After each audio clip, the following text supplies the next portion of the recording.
데살로니가 후서는요, 아마 바울이 고린도에서 썼으리라 생각이 되는데 아마 좀 굉장히 힘들었던 것 같습니다. 바울도 사람인 만큼 아무리 하나님으로부터 도우심을 구원받고 성령 충만한 사도라고 해도 지치지 않는 사람은 없죠.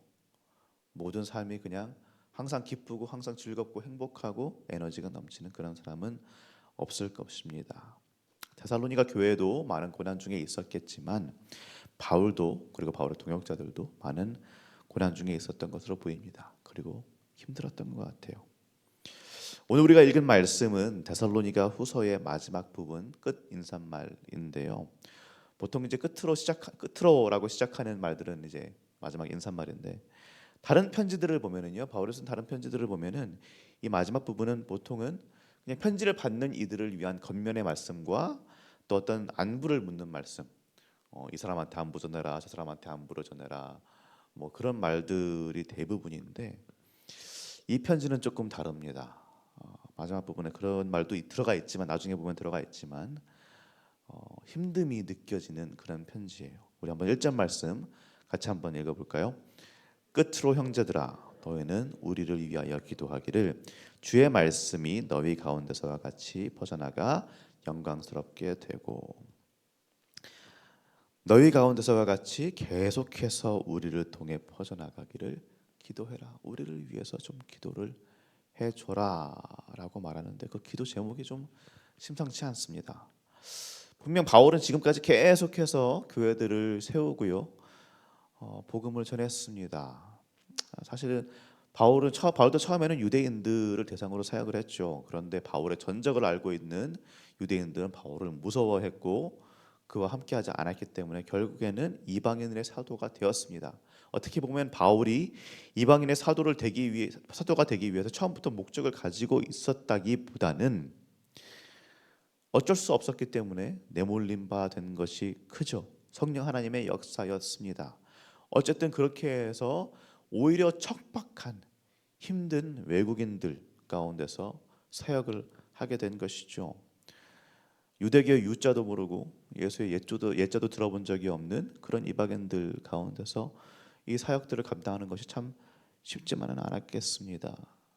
그리고 그 쉽지 않은 스트레스와 힘듦과 이런 것들은 보통 사람들한테는 누적이 되거든요. 그렇죠? 힘든 일들을 계속해서 겪다 보면은 하나님께서 풀어주시는 것도 있지만 감당하지 못하고 그 안에 쌓이는 것들도 있게 마련입니다. 그리고 지금 그런 힘듦들이 바울한테 좀 쌓였을까요? 좀 지쳤던 것일까요? 바울은 데살로니가 교인들이 자신과 교인들을 위해서 기도해 주기를 구하는데 그 기도 제목이 뭘까요? 바로 주의 말씀이 너희 가운데서와 같이 퍼져나가 영광스럽게 되고, 뒤집어서 생각해 보면은 지금 너희 가운데 퍼졌던 것처럼 잘 안 된다라는 말이죠. 너희가 늘 하고 데살로니가 교회를 세울 때는 이렇지 않았는데 지금은 뭔가 난관에 부딪혔다는 말입니다. 생각처럼 잘 안 되고 힘들다는 말이죠. 이것을 뒷받침해 주는 말이 이제 2절에 있는데요. 2절 말씀 함께 읽어보겠습니다. 또한 우리를 부당하고 악한 사람들에게서 건지시옵소서 하라. 믿음은 모든 사람의 것이 아니니라. 우리를 부당하고 악한 사람들에게서 건지시옵소서. 부당하고 악한 사람들이 얼마나 많았으면, 그리고 믿음은 모든 사람의 것이 아니니라. 다른 말로 하면 신앙을 가졌다고 해서 그리스도인이라고 자칭한다고 해서 모두가 제대로 된 믿음을 가지고 있다는 말은 아니란 말입니다. 십자가에 달리시고 부활하신 주 예수 그리스도, 신약 성경 특히 복음서에 극명하게 드러나 있는 예수 그리스도의 삶과 그분의 의지와 그분의 그 구원하심을 믿고 따르고 그분을 따라가는 진짜 믿음을 가진 사람들은 많지 않다라는 말입니다. 그리고 바울의 다른 편지들을 통해서 유추해 볼 수 있듯이 이 사람들 때문에 복음을 오해하고 다른 말들을 집어넣고 다른 말을 하고, 그리고 그 다른 복음을 가지고 바울의 복음에 도전하는 사람들 때문에 어지간히도 힘들고 지쳤던 것 같습니다. 그 사람들이 이제 부당하고 악한 사람들이겠죠. 그러다 보니 이 사람들 때문에 계속해서 예수 그리스도의 복음이 제대로 전달되지 않고 박해를 당하고 힘들고 그런 상황인 것입니다. 사실은요, 바울이 이 이방 땅에 가서 이방인한테 복음을 전한다는 것 자체만으로도 힘들었겠지만 사도행전을 쭉 봐도 그렇고 다른 편지들을 봐도 보면은 바울이 정말 힘들었던 것은, 바울이 계속해서 정말 싸웠던 것은 그냥 이방인의 종교들이 아닙니다. 헬라 종교 때문에 힘들었던 게 아니에요. 바울은 그런 얘기들, 사도행전을 보십시오, 편지들을 보십시오, 그런 얘기 없습니다. 오히려 같이 그리스도 교인이라고 하면서 다른 복음, 할레파 같은 율법주의자들 같은 여러 가지 다른 복음들, 영지주의 같은 그런 것들을 가지고 와서 바울의 복음을 무너뜨리려고 하는 소위 그리스도인들, 그 사람들 때문에 힘들었어요. 그 사람들 때문에 지친 것입니다. 복음의 담지자로 살아간다는 것이 참 어쩔 때는 정말 쉽지 않은 것 같습니다. 특히 한국 교회만이 아니라 여러 가지 미국 교회도 마찬가지지만 특히 한국 교회에서 좀 힘들 수 있을 것 같아요. 어제 담임 목사님께서 바이블 아카데미 때도 말씀하셨지만 진짜 성경 속에 있는 예수 그리스도의 가르침대로 그분의 복음대로 산다는 것이, 그 복음을 전한다는 것이 사실 쉽지만은 않거든요.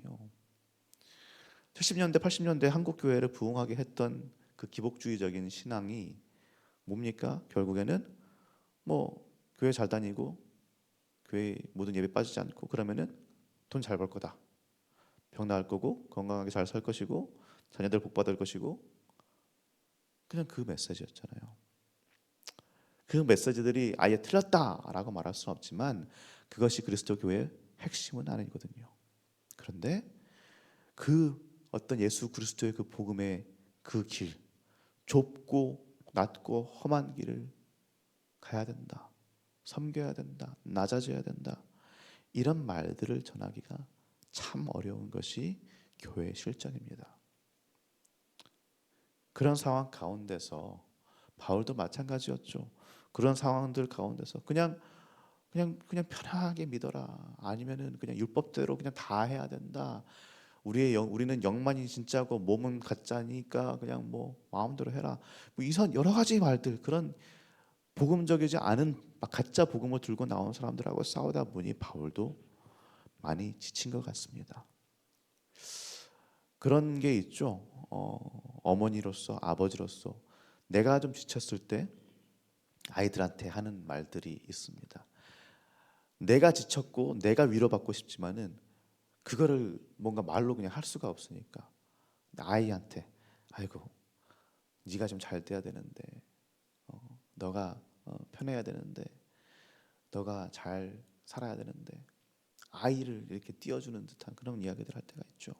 바울도 뭔가 좀 그런 식의 이야기를 하는 것 같습니다. 지금 3절 말씀 한번 읽어보겠습니다. 3절 말씀 읽어보겠습니다. 주는 미쁘사 너희를 굳건하게 하시고 악한 자에게 지키시리라. 지금까지 나를 위해서, 우리를 위해서 좀 기도해 줘라. 우리를 좀 부당하고 악한 사람들한테서 좀 지켜달라고 기도해주고, 믿음이 모든 사람의 것이 아니니까. 그러니까 이 정말 이상한 믿음 가지고 이상한 복음 가지고 오는 사람들 때문에 힘들고 지쳤어라고 말하다가 갑자기 너희를 굳건하게 하시고 악한 자에서 지키시리라 그라고 말합니다. 갑자기 뭔가 다른 말 하는 것 같죠.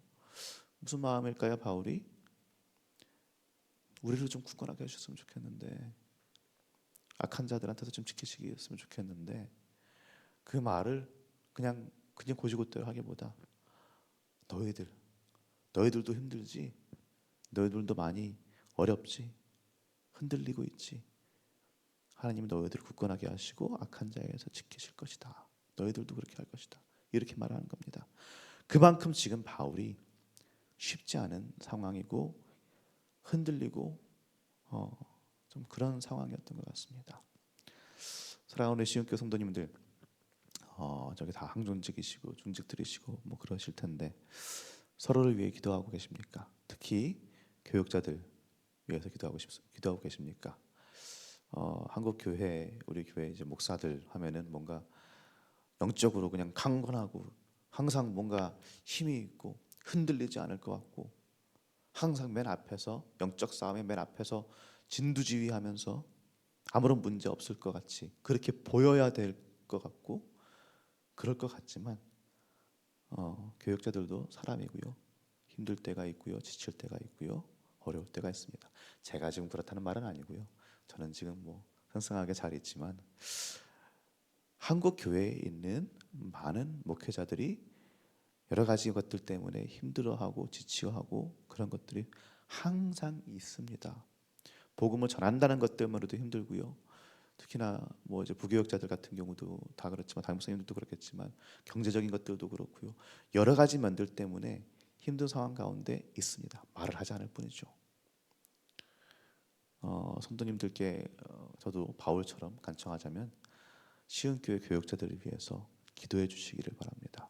그리고 더 나아가서 한국 교회의 목회자들을 위해서 기도해 주셨으면 좋겠습니다. 복음을 담지한 자 그들이 제대로 된 복음을 예수 그리스도의 복음을 다른 압박들과 다른 어려움들이 있다고 할지라도 굴하지 않고 굳건하고 예수 그리스도를 믿는 그 마음을 가지고 그 복음을 전달하게 해달라고 우리 성도님들도 함께 좀 기도해 주셨으면 좋겠습니다. 그리고 서로를 위해서 기도해 주셨으면 좋겠습니다.